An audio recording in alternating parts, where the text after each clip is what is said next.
Bueno, pues le damos las gracias a Francisco por esta presentación tan curiosa.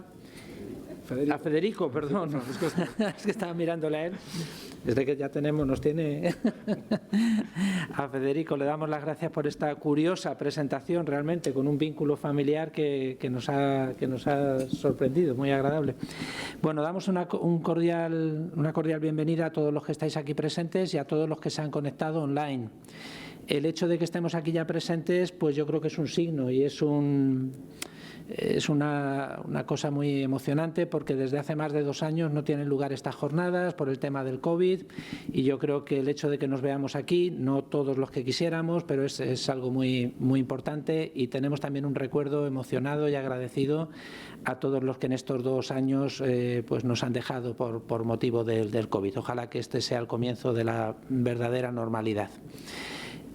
Ha sido una preparación un poquito complicada porque, como sabéis, las jornadas no tienen lugar normalmente en estas fechas, pero visto que durante 2 años se habían suspendido, pues pensamos en la Junta de Facultad y también orientados por el decano que era demasiado tiempo y que dejar un vacío tan grande pues quizá no era conveniente, y por eso se organizaron estas mini jornadas, pero que al final han acabado convirtiéndose en un formato normal, como si fueran las jornadas ordinarias.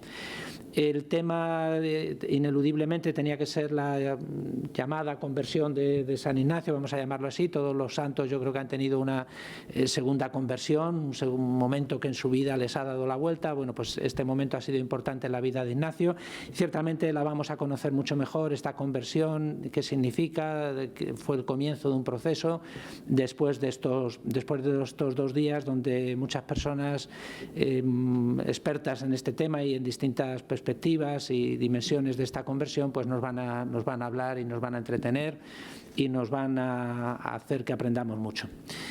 Muchísimas gracias de nuevo, y vamos a presentar al primer ponente, que es el profesor Pedro Rodríguez Panizo, que no necesitaría presentación porque es un profesor bien conocido.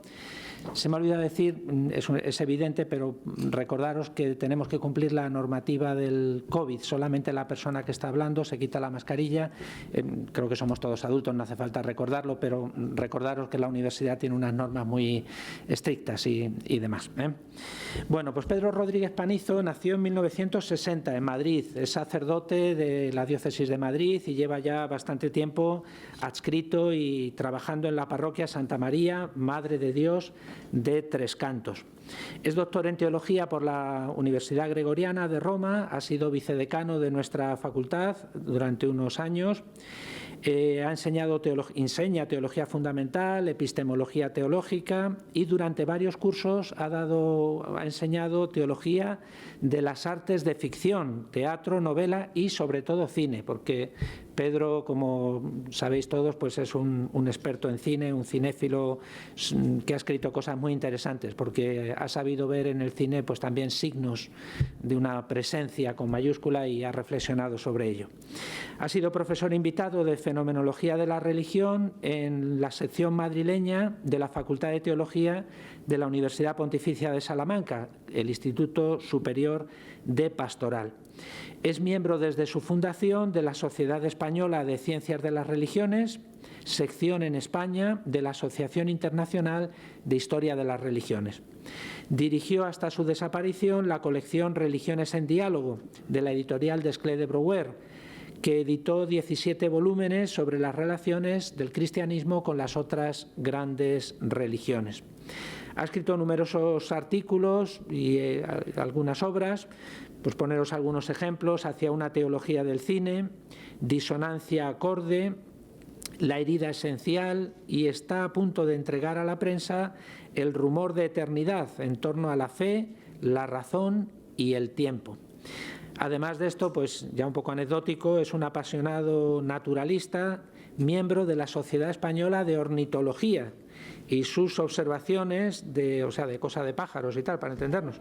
Sus observaciones de los últimos años verán la luz en una obra que tiene un título precioso. Yo no lo sabía, Pedro, pero tiene un título precioso: Consistencia de aire, el elogio de la observación de las aves. Y además de todo esto, y aunque no sea un mérito académico, pero es un mérito humano, pues es un gran amigo y un excelente compañero. Te damos la palabra, Pedro. Muchas gracias. Muchas gracias, Fernando, y buenas tardes a todos. Comprenderé perfectamente que a estas horas alguno de ustedes pueda tomarse la libertad de dormirse tranquilamente. Soy comprensivo, lo he sido desde siempre, no me creo nadie como para tener que estar aquí soportándome, de modo que lo entiendo perfectamente y no me molesta. El tema era un tema marco, el que me pedían, era fenomenología de la conversión. Y dado que San Ignacio le vamos a tratar desde este tema, desde todos los múltiples que se pueden tratar, pues sí que convendría hacer un primer marco para entender qué estructura tiene este fenómeno tan presente en la historia de las religiones. Comenzamos sin más. Incipit vita nova, dice Dante en su primera obra conocida, Cuando ve pasar a Beatriz. Bien pudiera ser el título de una fenomenología de la conversión religiosa. Pues el fenómeno que nos convoca a meditar juntos en estas jornadas, que lo concretan en la extraordinaria figura de Ignacio de Loyola, es el primer paso para introducirse en el ámbito original de realidad que llamamos lo santo, lo no asimilable a ninguna otra realidad, porque lo ha puesto en pie con su instalación la santidad augusta del misterio, la realidad con mayúsculas del Dios vivo y verdadero. Alguien comienza a llevar una existencia religiosa convirtiéndose. Como todos los hechos humanos, cuando se miran con atención, cuando se los deja hablar sin interrumpir su venida a dato con nuestros prejuicios, manías e intereses, también el fenómeno conversión deja ver su complejidad inabarcable, con tantos aspectos, niveles y dimensiones como saberes humanos hay, y con tal variedad como la unicidad irrepetible de cada persona. Hay conversiones súbitas que conmueven la existencia entera y la giran para siempre a lo eterno. Las hay lentas como un amanecer nórdico hasta que algo, a veces insignificante, cataliza años de búsqueda. Las hay tormentosas, llenas de cimas y cumbres y remansos y nuevos abismos hasta que el sujeto cede por fin, en una hora de suprema libertad, a poner su vida entera en las manos de fiar de Dios, como nos enseña la peripecia vital y religiosa de Agustín de Hipona. El foco de esta ponencia inicial se centra en lo que la conversión tiene de acto religioso fundamental, más que en sus aspectos psicológicos, sociológicos o políticos, de los que por otra parte no se puede prescindir si se quiere comprender de la manera más profunda posible este hecho tan decisivo del universo religioso. Cuanto sigue se mueve, pues, en el ámbito de la fenomenología de las religiones y de la teología fundamental. Queda fuera de esta intervención un fenómeno interesantísimo que bien merecería un estudio detallado y al que se ha referido, entre otros, William James como contraconversión, la conversión inversa, desde la fe a la increencia. Bien merecería hacer una fenomenología también, porque hay datos en la cultura y en la historia religiosa de la humanidad suficientes para hacer ese trabajo. El estudioso clásico de las variedades de la experiencia religiosa señala en su conocida obra numerosos ejemplos. Baste, entre otros, el recogido por Tolstói en su Confesión. Le llama al personaje S. S, un hombre inteligente y sincero, me contó cómo dejó de creer.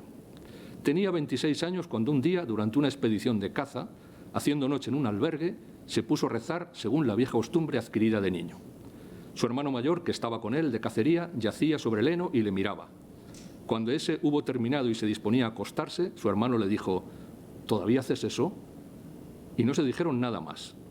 Desde ese día, ese dejó de arrodillarse para orar y de asistir a la iglesia. Y hace ya 30 años que no reza, no comulga, no va a la iglesia. Y no porque hubiera descubierto las convicciones de su hermano y las compartiera, ni porque hubiera decidido algo en su alma, sino únicamente porque lo que su hermano dijo fue como la presión de un dedo contra una pared que estaba a punto de caer por su propio peso. Esas palabras le mostraron que allí donde él pensaba que había fe, hacía tiempo que había un lugar vacío y que, por tanto, las palabras que pronunciaba, las cruces y las genuflexiones que hacía mientras oraba eran, en esencia, acciones desprovistas de sentido. Al percatarse de su absurdidad, no pudo continuar haciéndolas. Un último caso que se podría traer a colación en este sentido se encuentra en una novela autobiográfica de Romain Rolland titulada Jean-Christophe, en especial en la tercera parte, El adolescente, donde podemos escuchar el timbre de la conversión, pero en la dirección contraria. Christophe se despertó, miró espantado a su alrededor. No reconoció nada, ya no había Dios. Como la fe, la pérdida de la fe también es a menudo un milagro de la gracia, una iluminación súbita. La razón no tiene nada que ver con ello, y solo se necesita una nada, una palabra, un silencio, el sonido de una campana. Uno pasea, sueña, no piensa en nada. De pronto todo se derrumba. Se ve uno rodeado de ruinas, se está solo, ya no se cree. En sentido general, se puede entender la conversión con Arthur Nock, uno de los autores que tiene quizá la monografía clásica sobre este asunto, nada menos que del año 33, especialmente en el ámbito mediterráneo, desde Alejandro el Grande hasta Agustín de Hipona, un estudio muy interesante sobre la conversión. La define así, en la página 7. Una reorientación del alma de un individuo, su giro deliberado desde la indiferencia o desde una forma anterior de piedad a otra. Un giro que implica la conciencia de estar involucrado en un gran cambio, de que lo antiguo estaba equivocado y lo nuevo es correcto. La fenomenología de las religiones ha visto en la conversión propia de las religiones de orientación profética y en la iluminación, típica de las tradiciones místicas, el análogo homeomórfico de los ritos de iniciación presentes en todas partes en la historia religiosa de la humanidad, en especial en las mal llamadas religiones primitivas.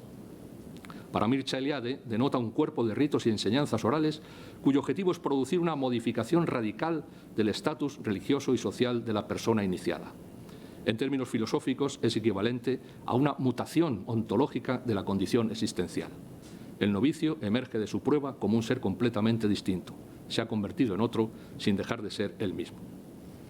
Reorientación radical de la vida, giro, cambio, mutación ontológica, apuntan a la dimensión esencialmente dramática de la condición humana y de la existencia religiosa.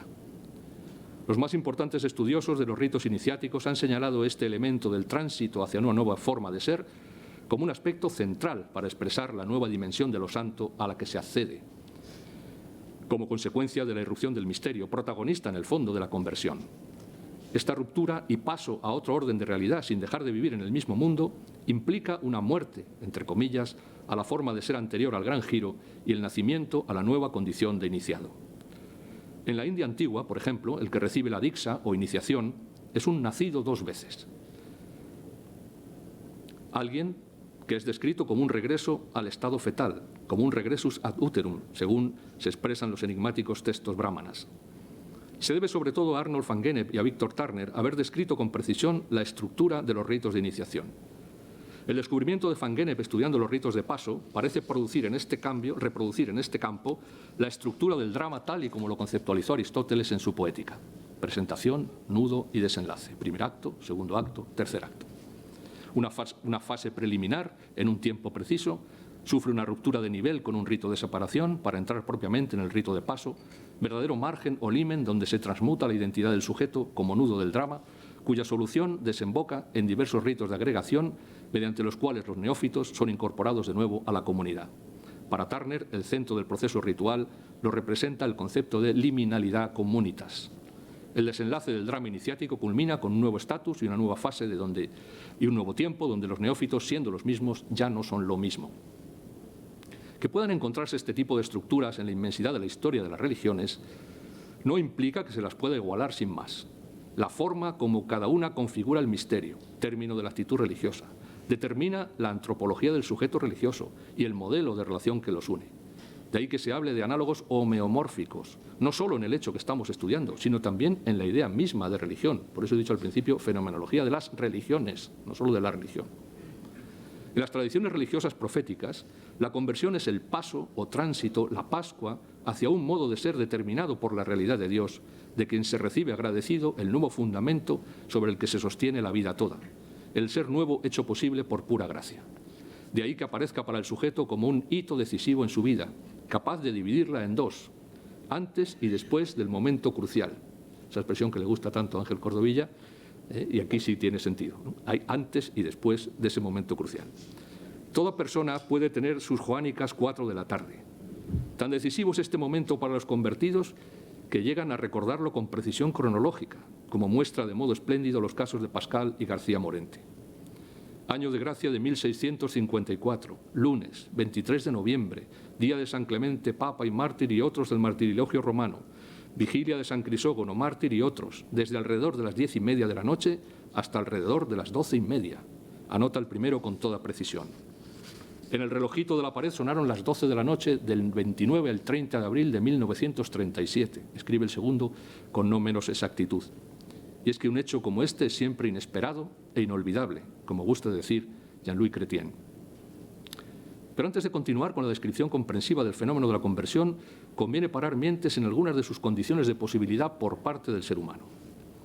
Decía Léon Blois que el hombre tiene lugares en su corazón que todavía no existen, y para que puedan existir entra en ellos el dolor. No se puede expresar mejor cómo se despierta la interioridad de cada uno cuando advienen a nuestro frágil presente los distintos acontecimientos de la vida. La vergüenza, el estupor, la desdicha, la alegría, la belleza, el amor. Todos lo efectúan conmoviendo de alguna forma la existencia y, al dejarnos resonantes, hacen posible que cualquier tonalidad espiritual tenga un eco en el corazón del espíritu. Como viniendo del futuro, arriban a la playa de nuestro ahora reclamando una respuesta, que en el fondo siempre se da, pues no hacerlo es ya una manera de responder a su llamamiento, de igual modo que no querer, como decía Blondel, es una forma de querer. Quiero no querer, pero quiero. El tipo de calidad de la respuesta a los acontecimientos que nos advienen bien pudiera llamarse libertad. Cuando no es una mera reacción, sino un acto humano pleno, una verdadera respuesta, se ejerce de forma excelente, abriéndose paso entre los numerosos condicionamientos que influyen en ella, pero no la determinan, hasta encontrar una figura creativa y propia de respuesta a la interpelación de aquellos. No es de extrañar que Claude Romanot prefiera llamar al hombre el adviniente antes que el ser ahí arrojado en su facticidad, pues la puesta en cuestión de todos nuestros posibles, su rearticulación como los huesos secos de Ezequiel, se convierte en una verdadera reconfiguración que hay que recibir en su particular adviento. El hecho apenas mentado pone en la pista de un dato interpelante. La conversión sería muy difícil en un mundo donde solo hubiera meros problemas, en el sentido en que Gabriel Marcel los oponía a misterio, meros objetos frente a nosotros que impiden, a modo de aporías, a veces agobiantes, que nuestra vida fluya sin notarse. Cuando esto nos ocurre, enseguida buscamos la manera de que se abra un paso franco y aquella siga su curso como si nada. Si se piensa unos instantes, eso mismo parecen decirnos la rapidez con que se retiran los cadáveres de un accidente de carretera para que el tráfico continúe. Aquí no ha pasado nada, pero ha pasado. Y además algo de otro orden, inabarcable, misterioso, la muerte de nuestros semejantes. Llega uno con el tiempo justo a clase y conecta el ordenador para incorporar a los estudiantes confinados por la COVID-19. Vaya, no me acuerdo de la clave. Se mueve Roma con Santiago para que todo discurra sin tropiezos y la clase pueda tener lugar como siempre. Se pone en marcha una técnica. Se llama a los informáticos, que nos sorprenden con sus destrezas jeroglíficas y nos salvan del aparente sin salida, del agobio, del obstáculo del camino. Una parte importante del tratamiento de la pandemia ha tenido que ver con esto: fabricar vacunas, respiradores, mascarillas, tratamientos. Ortega distinguía entre contar con algo y pensar en ello. Cuento con que el ordenador funcionará, aunque los muros son impenetrables y yo no puedo pasar a través de ellos. Es un ejemplo del mismo Ortega en Ideas y Creencias. Contábamos con que países tan desarrollados como los nuestros no tendrían problemas con la epidemia que llegaba, y todavía no hemos salido de ella. Este hecho no significa que no sea importante la técnica, a su vez fruto de la ciencia básica, que procede mucho más lentamente. Pues como ha dicho Miguel García Baró, esta desatención de lo hondo y enigmático de las realidades para concentrarse en que desaparezcan los obstáculos que amenazan con impedir que ante ellos nuestra vida se despliegue, se ha revelado de lo más útil. Pero si esto fuera todo, estaríamos inermes frente a los enigmas que llenan la vida y frente a los misterios que la envuelven, ya sea por exceso de sentido o por falta de él. No se necesita ser un romántico como Schleiermacher, que creía que la palabra acontecimiento es el vocablo profano para el religioso milagro, o un optimista radical como Walt Whitman, que veía cartas de Dios en cada esquina de la ciudad, para darse cuenta de nuestra falta de profundidad, de nuestro atravesar la existencia como una patinadora sobre una pista de hielo, dejando una huella de unos milímetros de profundidad. Como ha dicho con toda razón nuestro fenomenólogo socrático antes citado, el poeta, el pensador, terminan por reconocer que no hay nada real que no sea formidablemente enigmático ya de suyo, y aún mucho más en el engranaje de la realidad entera. Vivimos en una época especialista en reducir enigmas y misterios a meros problemas, en confundirlos casi siempre. Marcel fue hipersensible a esta reducción monumental cuando se trata de lo más propiamente humano.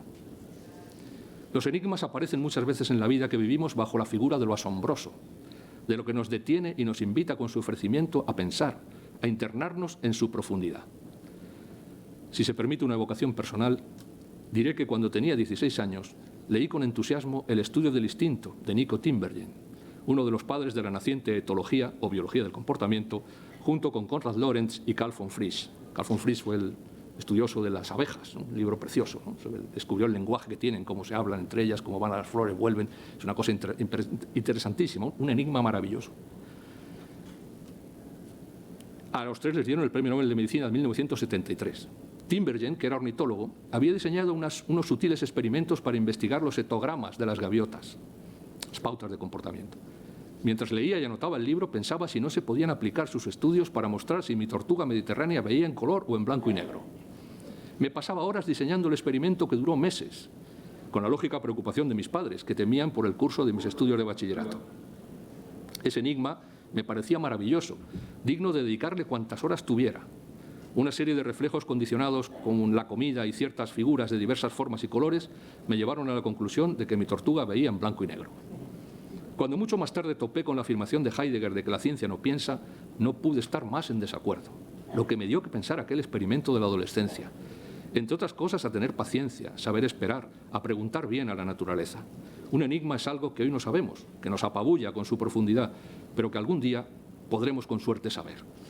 En un momento de optimismo, René Girard ha podido decir: no hay enigma, por complejo que sea, que no pueda ser finalmente resuelto. El tiempo que se está en compañía de un enigma es un tiempo feliz. Se está literalmente absorto en él, deliciosamente trascendido en el objeto investigado, de modo que el tiempo vuela y se dilata. Y lo mismo podría decirse del arte, que nace también en este tiempo creativo de la adolescencia, porque ya lo había hecho en la infancia. Aunque un enigma tiene muchas cosas en común con un misterio, este abarca y engloba incluso la profundidad de aquel.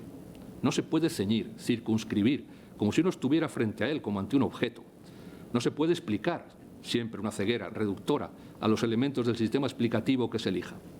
Mucho menos poner a nuestro servicio, crearlo como una proyección de nuestros intereses, ni siquiera anticiparlo, como si lo intuyésemos venir.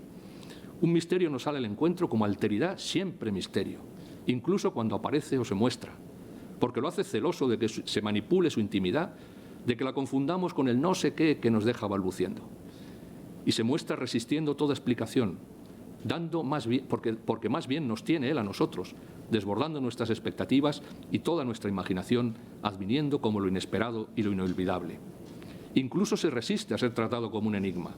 No se puede forzar su venida a experiencia por ninguna técnica, pues la suya es una iniciativa soberana, un supra y un prius y hasta un ultra, del que no hay encima que acelere su adviento.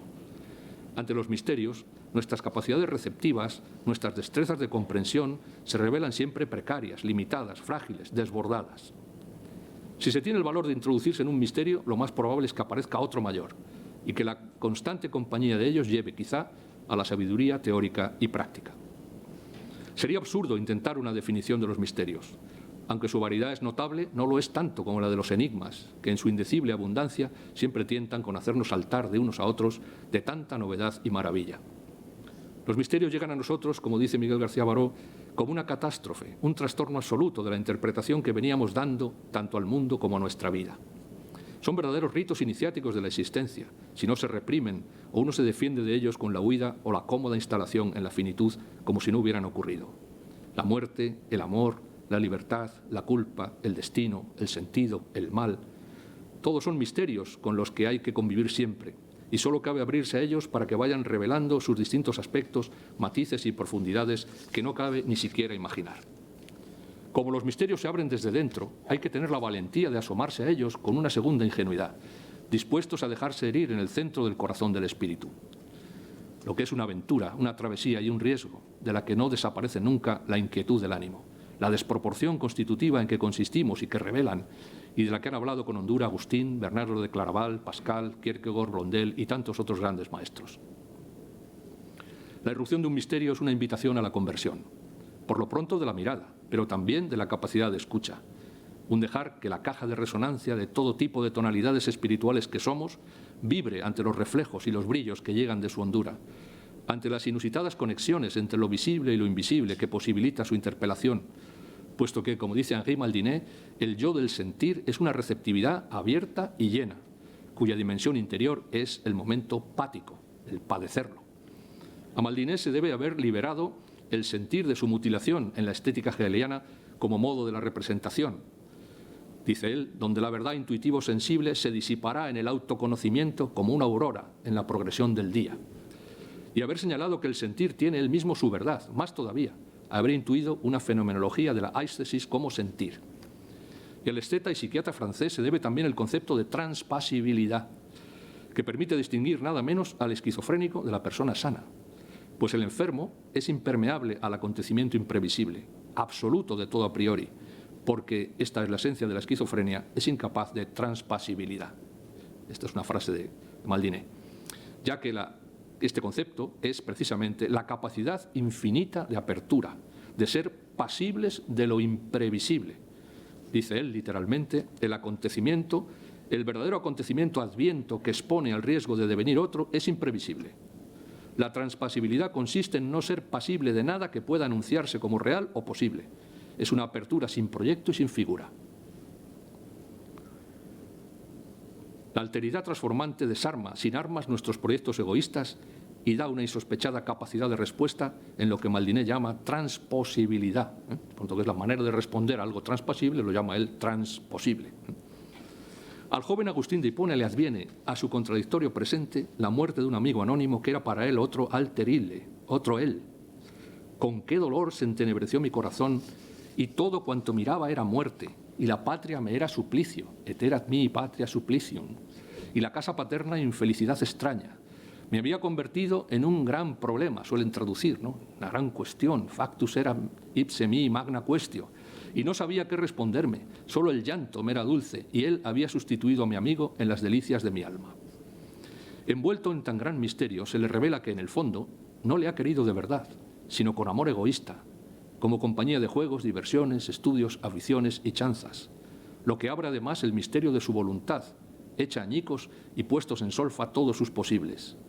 Y como suele suceder, el miedo a permanecer de frente ante la esfinge y tener el valor del cambio hace que Agustín salga corriendo con su desdicha a Cartago, como si ésta pudiera disolverse en el agua de las lágrimas y terminar desapareciendo con el tiempo. Pero la realidad es muy otra. No encontraba reposo en bosques amenos, ni en juegos, ni en cantos, ni en rincones perfumados, ni en espléndidos banquetes, ni en el placer de la alcoba y del lecho, ni tampoco finalmente en libros y poemas. La pesada carga de mi miseria me abrumaba. Reconocía que mi alma a ti, Señor, había de alzarse y sanar, pero ni quería ni podía. Nec volevan, nec valevan. Siempre los juegos de palabras de este retórico tan grandioso, ¿no? Y tanto más imposible me era cuanto que tú no eras aún algo firme y sólido al yo pensarte. ¿A dónde podía mi corazón huir de mi corazón? ¿A dónde huiría yo de mí mismo? El misterio de la muerte de su amigo del alma ha desvelado el campo de batalla de su libertad. La enorme desproporción entre lo que sabe que debe ser un acto de total transascendimiento y su realidad actual, ni quería ni podía, todavía no ha revelado toda la virtus, toda la fuerza de hacerlo querer con toda su mente, con toda su alma, con todo su ser.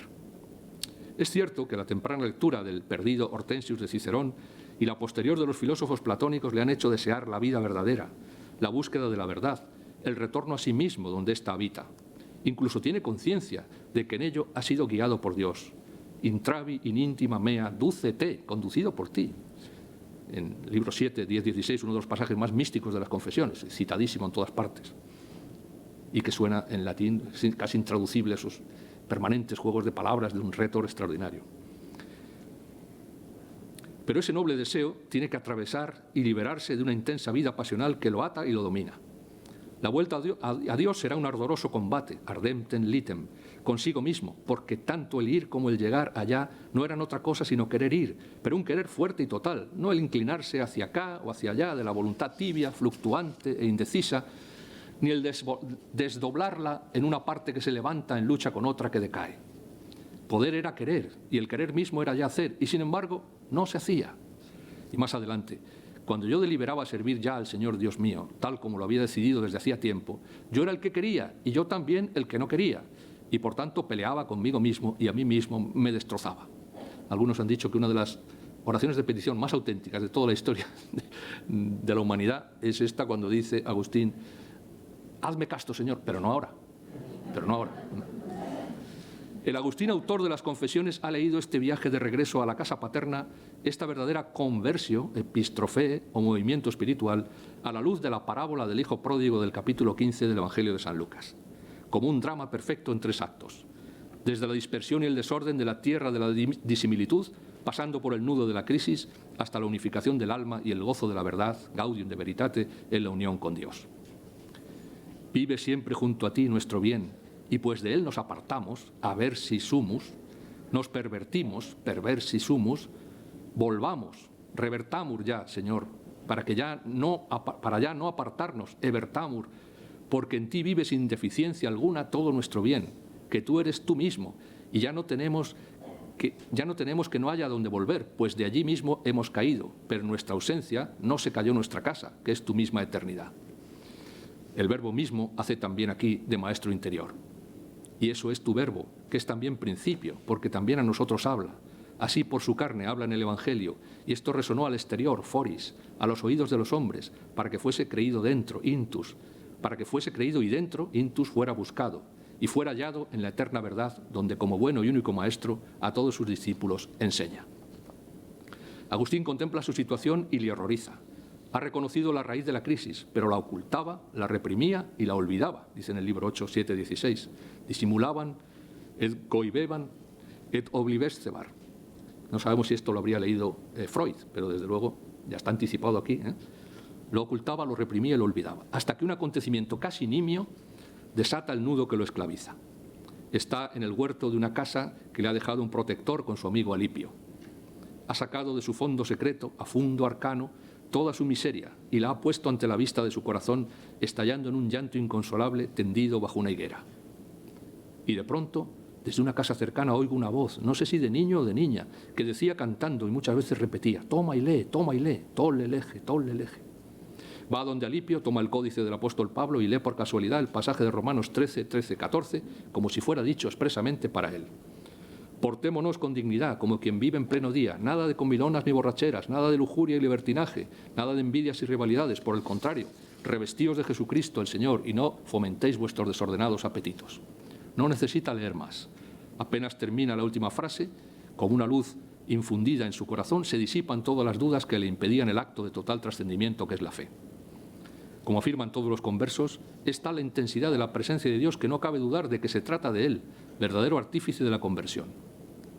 Pues de tal modo me convertiste a ti, que ya ni buscaba esposa ni esperanza alguna de este mundo y permanecía ya firme en aquella regla de fe sobre la que tantos años antes había revelado a mi madre que estaba, y convertiste su luto en gozo con mucha más generosidad de lo que ella misma había querido y con mucho más amor y más castidad de cuanto ella pudiera esperar de los nietos que mi carne le hubiera dado. Tú rompiste mis cadenas, fuiste bueno y misericordioso conmigo. Agustín, a sus 32 o 33 años, es otro. Renuncia a la cátedra de retórica de Milán y se retira con un grupo de amigos a las afueras de Casisaco, dedicado a la contemplación y a preparar su bautismo, que tiene lugar en la primavera de 387, cuando tenía 33 años, junto con su hijo Adeodato y su amigo Alipio.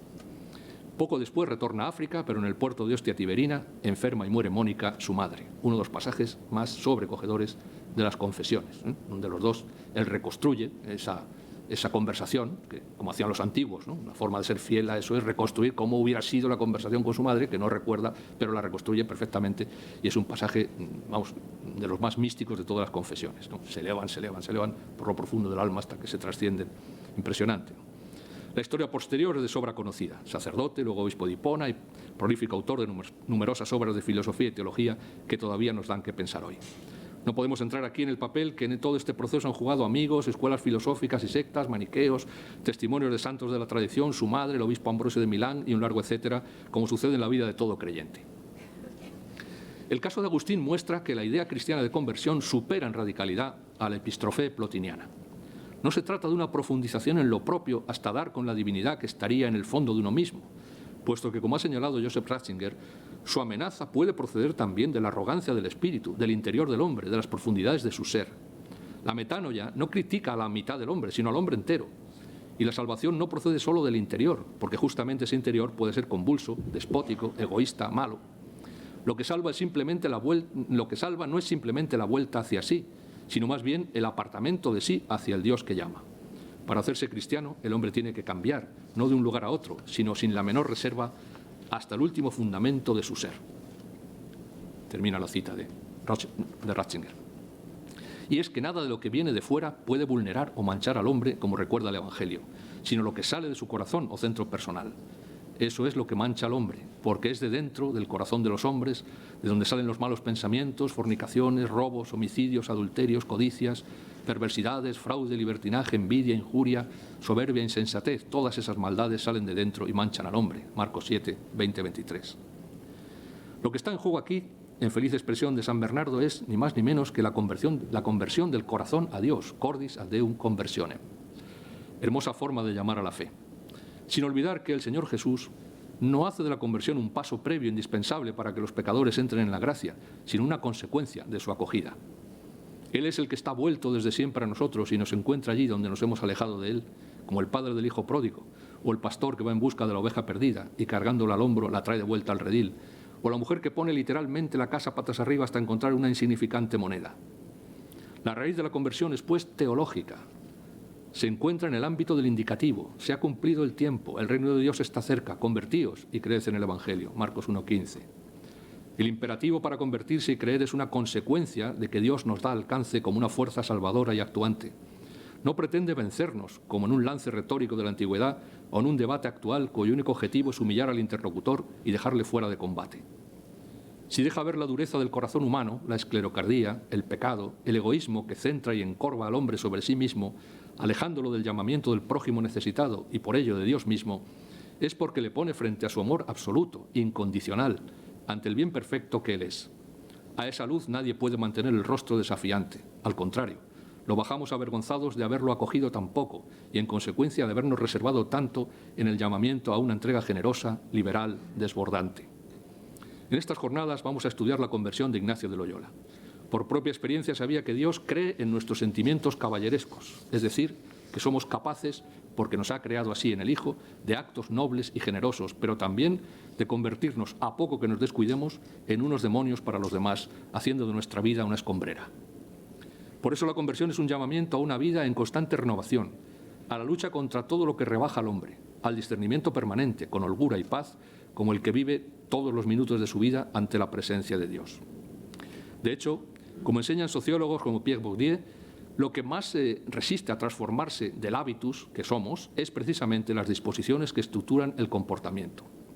Para este autor, el hábitus es una estructuración del sujeto, un sistema de disposiciones duraderas, una especie de estructuras estructuradas para convertirse en estructuras estructurantes, es decir, para generar prácticas, representaciones, pensamientos, comportamientos, etcétera, reglados, regulares. El hábitus dispone de unos recursos económicos, sociales, culturales, simbólicos, religiosos, para transformarse en acción. A esto lo denomina este autor capital, que junto con el campo o situación social en que los dos primeros producen determinadas acciones, conforma la base teórica para comprender todo tipo de transformaciones. Según Santiago Guijarro, que ha aplicado estos recursos al estudio de la primera carta de Pedro, la acción humana es el resultado de una compleja interacción entre las disposiciones del hábitus, los recursos del capital y la definición del campo. Como ha señalado en su fina investigación, el arraigo del cristianismo en Ponto y Bitinia, el norte de la actual Turquía, cerca del Mar Negro, había comenzado con una entusiasta conversión de las disposiciones mentales y emocionales, gracias al cambio propiciado por la iniciación cristiana y el bautismo. Pero tuvo que ser la prueba de fuego del rechazo social lo que puso de manifiesto cómo no estaban todavía consolidadas las disposiciones de la conducta, para el autor de la primera carta de Pedro, el principal instrumento misionero, el buen comportamiento en Cristo o estilo de vida. De ahí que el autor de la carta anime a la comunidad a un verdadero trabajo de teología fundamental, que esta situación sea una ocasión para reforzar y cimentar, fundamentar un nuevo estilo de vida del que no se desaloje ninguna dimensión ni nivel de la existencia, quedando al margen de la conversión. Para Guijarro, esta identidad compartida, fruto de la transformación de las disposiciones mentales, las creencias y emocionales, valoraciones, era el fundamento de una nueva forma de vida de los cristianos. También en esta dimensión, es decir, en las disposiciones que determinan la acción, se había producido un cambio. Por eso dice la carta, Dios os restablecerá, os fortalecerá, os robustecerá, os consolidará. 1 Pedro 5, 10, 11. Dicha situación puso de manifiesto la profunda relación que existe en el cristianismo entre fe y praxis. La novedad que esa coherencia supuso en el mundo tardoantiguo, donde toda la religión se traducía en la práctica ritual respecto de los dioses, implicó su crítica radical, encontrando más verdad y más religión en la búsqueda de la filosofía. Para los cristianos, la fe se traduce también en un modo de ser y actuar, de pensar y sentir, y por tanto, si cuentan con el capital de la revelación, de la santidad de Dios y del ejemplo de Cristo, El ejemplo de la vida, el estilo de la vida del cristiano no debe estar nunca determinado por los patrones ideológicos de cada época, sean del signo que sean, sino por la santidad de Dios, su principal referencia, y por el comportamiento de Cristo, su único modelo. Cuando el creyente consiente en no ser el ridículo sol de su pequeño sistema planetario, alrededor del cual hace girar a los demás y al mismo Dios, sino que se entrega personalísimamente a Él, girando ahora alrededor del verdadero sol que nace de lo alto, entonces la conversión no es solo un cambio en la manera de pensar, un cambio de mentalidad, sino también un verdadero cambio del mundo, una metacosmeia. Hay un testimonio espléndido a este respecto para finalizar en el capítulo 10 de la segunda parte del Quijote. En esta parte de nuestro clásico inmortal, su protagonista ya no se engaña como en la primera, ve todo con extremada lucidez. Son los demás los que ahora le engañan en una ironía dramática genial. Vienen hacia ellos unas labradoras de no muy buen ver, montadas sobre borricos, y Sancho pretende convencer a su señor de que son princesas montadas en corceles. Don Quijote, que no sale de su asombro, hinca rodilla en tierra cuando llega ante ellos y hace este parlamento extraordinario. Levántate, Sancho, que ya veo que la fortuna de mi mal no harta tiene tomados los caminos todos por donde pueda venir algún contento a esta ánima mezquina que tengo en las carnes. Y tú, oh extremo del valor que puede desearse, término de la humana gentileza, único remedio de este corazón que te adora, ya que el maligno encantador me persigue y ha puesto nubes y cataratas en mis ojos, y para solo ellos y no para otros ha mudado y transformado tu sin igual hermosura y rostro en el de una labradora pobre, si ya también el mío no le ha cambiado en el de algún vestiglo, es un monstruo fantástico, esto es horrible, ¿no?, para hacerle aborrecible a tus ojos, no dejes de mirarme blanda y amorosamente, echando de ver en esta sumisión y arrodillamiento que a tu contrahecha figura hago, la humildad con que mi alma te adora. Ver una princesa en una aldeana, un rey en un mendigo, un hijo amado de Dios en el pecador más recalcitrante, a la creación entera descendiendo de arriba y a las criaturas como huellas que nos llevan a Dios, es estar ya en la promesa de experiencia que es la fe, en su ejercicio más profundo y pleno que llamamos mística. Muchas gracias.